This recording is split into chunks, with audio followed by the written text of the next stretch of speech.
Good morning students. आज हम संतोष की सरिता पाठ का अध्ययन करेंगे, लेकिन आगे बढ़ने से पहले कल जो हमने पढ़ा था उसका दोहरान करेंगे। संतोष की सरिता। इस मार्मिक कहानी के माध्यम से लेखक प्रगतिशील उच्च आकांक्षी युवा पीढ़ी को अपने माता पिता तथा घर के बड़ों बूढ़ों के प्रति सम्मान सेवा करने का संदेश दिया है। इस कहानी में नीलिमा कौन है? लेखक की पत्नी। वह मंदिर में दर्शन करने गई और वहां पर लड्डू का प्रसाद बांट रही थी। तभी लेखक ने देखा कि एक व्यक्ति बस लड्डू का अंश मात्र लिया और उसे अपने सर से छुआकर संतुष्ट हो गया। कौतूहलवश, जिज्ञासावश या उत्सुकतावश लेखक देख रहा है, उसे ध्यान से देख रहा है। ये कौन है? उसे मुझे कुछ जाना पहचाना सा लग रहा है। लेखक को याद आया कि ये कौन है? नाथूखेड़ी के पटेल जी। और नाथूखेड़ी के पटेल जी का पूरा नाम क्या बताया था कल मैंने? भैरूलाल जी। तो जब लेखक नाथूखेड़ी में स्टेशन मास्टर थे तब वहां पर किससे जान पहचान हुई थी? नाथूखेड़ी के पटेल जी से। और नाथूखेड़ी के पटेल जी की आदत थी वह सभी हाकिम हुक्मरान मतलब कि अफसरों से मेल मिलाप बढ़ाते थे बिना किसी स्वार्थ के। उन्हें कोई स्वार्थ नहीं होता था, वह बिना किसी स्वार्थ से ही उनसे मेल मिलाप बढ़ाते थे। और उनका परिचय किसने करवाया? उसके सहयोगी ने। उसने बताया कि ये नाथूखेड़ी के पटेल जी और इनकी आदत है सभी अफसरों से मेल मिलाप करने की। फिर धीरे धीरे लेखक की घनिष्ठता किससे बढ़ गई? पटेल जी से। पटेल जी रोजाना लेखक को अपने खेतों में घुमाने ले जाते और लेखक को सरसों के फूल देखकर ऐसे लगता मानो प्रकृति ने पीली चादर ओढ़ ली हो। सरसों के फूल, खेतों में सरसों के फूल आ गए तो उसमें क्या दिख रही है? प्रकृति ऐसी लग रही है मानो कि पीली चादर ओढ़ ली हो। लेखक को बहुत अच्छी लगती थी। अब लेखक का क्या हो गया? ट्रांसफर हो गया, लेखक दूसरी जगह आ गया और पटेल जी के साथ भी कुछ ऐसी घटना घटी जिससे पटेल जी ने घर छोड़ना पड़ा। और लेखक यह बात जानने के लिए जिज्ञासु है कि लेखक यह जानना चाहता है कि पटेल जी नाथूखेड़ी को छोड़कर यहाँ पर क्या कर रहे हैं। इन्हीं क्वेश्चनों का आंसर लेने के लिए पटेल जी से मिलने लेखक कहाँ जाते हैं? मंदिर। और किस मंदिर में जाते हैं? पंचमुखी मंदिर में। और मंदिर के पास जाकर लेखक बोलते हैं राम राम काकू सा।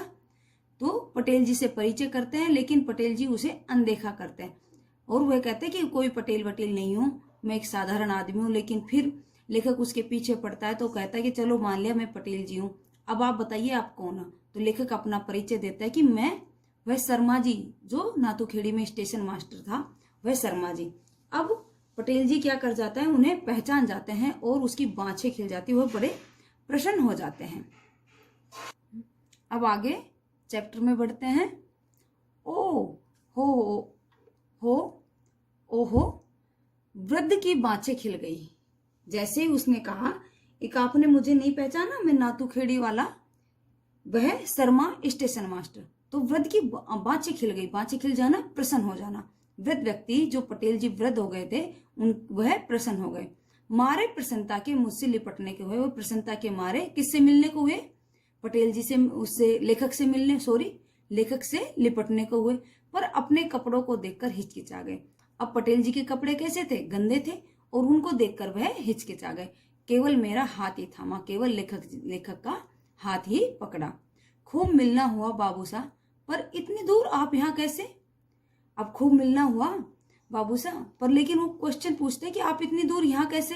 आजकल मेरी नियुक्ति इसी नगर में है। पटेल जी पूछ रहे कि आप इतनी दूर कैसे आ गए? तो उसने कहा आजकल मेरी नियुक्ति, आजकल मेरी ड्यूटी इसी नगर में है, लेकिन आप इस स्थिति में? तभी लेखक उससे क्वेश्चन पूछते हैं कि आप इस स्थिति में कैसे? सब ईश्वर की इच्छा है बाबू साहब। उनका चेहरा विषाद से भर गया। ये सब किसकी इच्छा है? ईश्वर की इच्छा है। और पटेल जी का चेहरा दुख से भर गया। फिर भी आपके साथ ऐसा क्या घटा? लेखक पूछना चाह रहा है कि आपके साथ ऐसा क्या घटा? मैंने उन्हें कुरेदा। लेखक ने उनसे बात पूछने की कोशिश की। आप नहीं मान रहे हैं तो सुनो। नाथूखेड़ी से आपका तबादला होने के बाद घरवाली मर गई। नाथूखेड़ी से जैसे ही शर्मा जी का ट्रांसफर हुआ, वैसे होने के बाद थोड़े दिनों बाद पटेल जी की पत्नी मर गई। घरवाले की मृत्यु से मन ऐसा वैराग्य हुआ, मतलब कि वैराग्य को प्राप्त हो, उसने सांसारिक मोह त्याग दिया। ये संसार, जर, जमीन, जायदाद, कुटुंब, कबीला। संसार, जर, धन, दौलत, जमीन, जायदाद, कुटुंब, परिवार, कबीला, जो गांव के लोग थे आदि सब मुझे निस्सार लगने लगे, सभी मुझे स्वार्थी लगने लगे, उनसे मुझे कोई लेना देना नहीं रहा। मतलब कि मुझे वैराग्य सा हो गया। रिश्ते नाते, मोह माया, जीव के लिए झूठे प्रपंच लगने लगे, प्रपंच ढोंग लगने लगे। ये रिश्ते नाते, मोह माया सब क्या है? झूठे हैं, कोई भी हमारा नहीं है। एक मृत्यु क्या है? अटल सत्य। उनसे छुटकारा प्राप्त करने को मन बेचैन हो उठा, और उन सभी से छुटकारा प्राप्त करने के लिए पटेल जी का मन क्या हो गया? बेचैन हो गया, व्याकुल हो उठा। इन्हीं विचारों में मैंने अपने पास की सारी नकदी, जेवर, जमीन, जायदाद दोनों लड़कों में बांट दी। और इसी विचार से मैंने अपने पास जितने भी नगद पैसे थे, जेवर थे, जमीन जायदाद थी, जो भी प्रॉपर्टी थी, अपने दोनों लड़कों में बांट दी। कुछ इधर उधर जरूरतमंद लोगों को दे दी, और कुछ मैंने क्या किया? जरूरतमंद लोगों को दे दी। फिर कुछ समय तक तो दोनों लड़के समय पर मुझे रोटी पानी देते रहे। कुछ समय तक दोनों लड़के समय पर मुझे खाना देते रहे, लेकिन साल 2 साल बाद मेरी रोटी पानी को लेकर उनमें आपस में झगड़ा होने लगा। लेकिन साल 2 साल के बाद पटेल जी की रोटी को लेकर क्या होने लगा? झगड़ा होने लगा कि आज आप रोटी दोगे, कल मैं दूंगा। ऐसे उनमें आपस में झगड़ा होने लगा। गांव वालों ने उन्हें समझाया, अब नाथूखेड़ी के गांव वालों ने उन्हें समझाया, तो उन्होंने अब रोटी पानी की बारी बांध ली। उन्होंने क्या कर लिया? अब उन्हें नंबर लगा दिया कि एक सप्ताह छोटा बेटा रोटी देगा, एक सप्ताह बड़ा बेटा रोटी देगा। ऐसे उन्होंने बारी बांध ली। एक सप्ताह एक यहाँ से, एक के यहाँ से भोजन करता, तो दूसरे सप्ताह दूसरे के यहाँ। ऐसे उसके दोनों बेटों ने क्या कर लिया? नंबर लगा दिया कि एक सप्ताह छोटे बेटे के, एक सप्ताह बड़े बेटे के यहाँ से भोजन करेगा। लेकिन यही स्थिति भी ज्यादा दिन तक नहीं चली। अब यह स्थिति भी ज्यादा समय तक नहीं चल पाई। एक कहता, भाई जी को अब तू ही खिलाएगा। एक कहने लगा, भाई जी अब आप ही खिलाओगे, मेरे पास इंतजाम नहीं है। एक पिता के लिए भोजन नहीं है बच्चों के पास। बच्चों को माता पिता क्या कर देते हैं? अच्छे से पाल देते हैं, खूब अच्छा भोजन खिलाते हैं, खुद बुरा खा लेंगे। लेकिन जब माँ बाप जब बूढ़े हो जाते हैं, उन्हीं बच्चों के पास माँ बाप के लिए क्या नहीं है? भोजन नहीं है। दूसरा कहता, नहीं तुझे ही खिलाना होगा, ये तेरी ही बारी है। दूसरा बेटा कहता कि ये नहीं, तुझे खिलाना होगा, ये आपकी ही बारी है। बात एक दिन उस समय मेरी सहन शक्ति से बाहर हो गई। अब लेखक से बता रहा है कि पटेल जी मेरी सहन शक्ति से उस समय बाहर हो गई जब छोटी बहू ने साग में नमक ही नहीं डाला। साग का देसा शब्द, सब्जी में नमक ही नहीं डाला। कहने पर उसने मेरे सामने से थाली और खींच ली। जैसे ही पटेल जी ने कहा कि आपने सब्जी में नमक नहीं डाला, तो उसने थाली और खींच ली। बस उसी दिन मैंने घर छोड़ दिया। थाली खींच ली, खाओ तो खाओ, नहीं मत खाओ। बस उसी दिन से पटेल जी को वह बात चुभ गई और उसने घर का त्याग कर दिया, घर को छोड़ दिया। किसी ने भी मुझे ढूंढने की जहमत नहीं की, प्रयास नहीं किया। किसी ने भी पटेल जी को ढूंढने का प्रयास नहीं किया। मैंने भी पीछे मुड़कर नहीं देखा। अब पटेल जी ने भी पीछे मुड़कर नहीं देखा। मान सहित मरबो बोलो, सम्मान से मरना ही अच्छा है। मतलब कि अपमान करवाने से अच्छा है सम्मान से मर जाना। उनकी आंखों में आंसू आ गए। अब पटेल जी की आंखों में क्या आ गए? आंसू आ गए। दिन ढल रहा था और ठंड ने फिर अपने हाथ पांव पसारने शुरू कर दिए। शाम हो रही थी, संध्या का समय था और सर्दी का मौसम था, तो ठंड ने अपने हाथ पांव पसारने शुरू कर दिए कि ठंड बढ़ने लगी। चलू बाबा सा, काका सा बोले, कहाँ? अब जैसे ही चलू बाबू सा किसको कहा? स्टेशन मास्टर लेखक को। काका सा ने बोले, मतलब कि पटेल जी बोले, एक चलू बाबू सा। फिर वो बोलते, काका साहब कहाँ? मैं यहाँ पंचमुखी मंदिर पर सोता बैठता हूँ।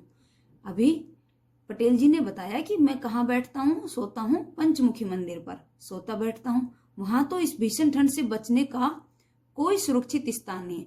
वहां इस इतनी तेज ठंड में बचने का कोई सुरक्षित स्थान नहीं है। सब सुरक्षित ही सुरक्षित है बाबू साहब। वहां दालान के एक कोने में बिस्तर लगा लेता हूँ। और कह रहा है कि बाबू साहब यहाँ सब सुरक्षित है। और दालान के कोने में, आंगन के कोने में जो बड़ा सा चौक है, उसमें मैं क्या लगा लेता हूँ? एक कोने में बिस्तर लगा लेता हूँ। जब रात को ठंड ज्यादा सताती है तो बैठ जाता हूँ। जब मुझे रात को ठंड ज्यादा सताती है तो मैं क्या कर देता हूँ? बैठ जाता हूँ दालान बरामदा में।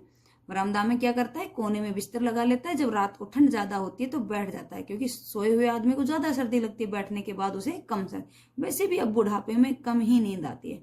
पटेल जी कह रहे हैं कि वैसे भी बुढ़ापे में कम नींद आती है, बूढ़े व्यक्ति को नींद भी कम आती है। आप मेरे घर चलिए। नहीं नहीं, क्यों, अच्छा नहीं लगता। अच्छा बुरा सोचने का काम मेरा है, मैं अपने घर का मालिक हूं। अब लेखक कह रहा है कि अच्छा बुरा सोचने का काम किसका है, मेरा है, मैं अपने घर का मालिक हूं। नहीं भैया जी, अब पटेल जी उसको मना कर रहे हैं। नहीं भैया जी, बहुत कहने पर भी वह नहीं माने।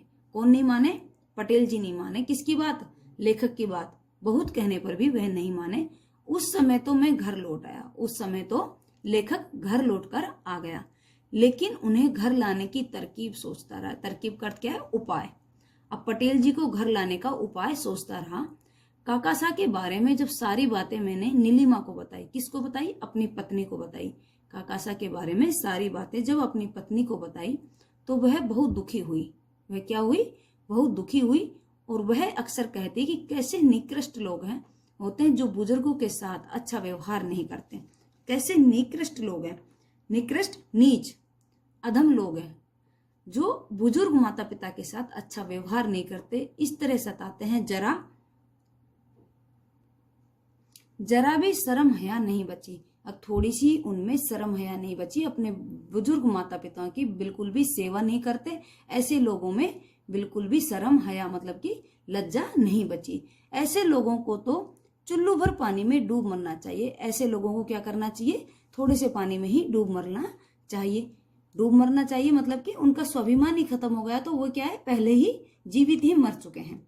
ये लोग भूल जाते हैं कि उनकी संतान भी उनके साथ वैसा ही व्यवहार कर सकती है। ऐसे लोग ये भूल जाते हैं कि आप लोगों की संतान है, वो भी आपके साथ कल ऐसा ही व्यवहार करेगी, आपको भी कल घर से बाहर निकाल देगी। बुजुर्ग तो पूजनीय होते हैं। जो बुजुर्ग माता पिता होते हैं वह हमारे क्या होते हैं, पूजनीय होते हैं, आदरणीय होते हैं, सम्माननीय होते हैं। उनके हमें सम्मान करना चाहिए। उनकी दुआ से घर में सुख चैन समृद्धि आती है। उनकी दया से ही, उनकी दुआ से ही मतलब कि उनके आशीर्वाद से ही हमारे घर में सुख चैन आता है और समृद्धि आती है, शांति आती है और लक्ष्मी आती है, जिससे घर खुशहाल रहता है। वह परिवार के सिर पर शीतल सघन छाया होती है और परिवार के सर पर शीतल ठंडी सघन छाया होती है। बड़ों का आशीर्वाद, जब घर बड़ों का आशीर्वाद होता है छोटे पर तो वह परिवार पर क्या होती है, सघन छाया होती है, गहरी छाया होती है, समृद्धि आती है, बरकत भी होती है, घर में उन्नति भी आती है बड़ों के आशीर्वाद से।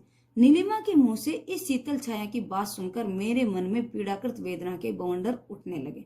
अब नीलिमा के मुंह से ऐसी बात सुनने के बाद लेखक के मन में क्या उठने लगे, कष्ट से उपजा हुआ दुख। पीड़ाकृत माने, पीड़ा का अर्थ क्या होता है, कष्ट, कृत उससे उपजा हुआ, वेदना का अर्थ होता है दुख। तो कष्ट से उपजा हुआ दुख के बवंडर तूफान उठने लगे। आहा, ये शीतल छाया मेरे सर से तो कब की उठ गई। एक ये जो ठंडी छाया है, जो बड़े का आशीर्वाद है, मेरे सर से तो कब की ही उठ गई थी। बाबूजी ने कितना कुछ किया था मेरे लिए। अब लेखक सोच रहा है कि मेरे बाबूजी ने मेरे लिए कितना कुछ किया था, मुझे पढ़ाने के लिए, मुझे पालन पोषण करने के लिए। तिल तिल जलकर, पर जब सुख के दिन आए तो वे हमसे दूर चले गए। जब कुछ सुख के दिन आए तो बाबूजी हमसे दूर चले गए। काश आज वे जीवित होते। लेखक याद कर रहे हैं कि काश आज मेरे बाबूजी जीवित होते। तद्भव, तत्सम, देशज और विदेशी शब्द। तत्सम प्रेम, कटाक्ष, सार्थकता। तद्भव चादर, छुआ, छटपट। देशज पूछू, पिछले, काकासा। विदेशी स्टेशन, ऑलराइट, सिग्नल। कठिन शब्दार्थ, नियुक्ति, तैनाती। विषाद, दुख। वैरागी, विरक्त, निस्सार, महत्वहीन, प्रपंच, छलावा, जहमत, तकलीफ। मान सहित मरबो भलो, स्वाभिमान के साथ मरना भला मतलब कि अच्छा। दालान, बरामदा, निकृष्ट, नीच। आज के लिए इतना ही। आगे का पाठ नेक्स्ट वीडियो में। Thank you class.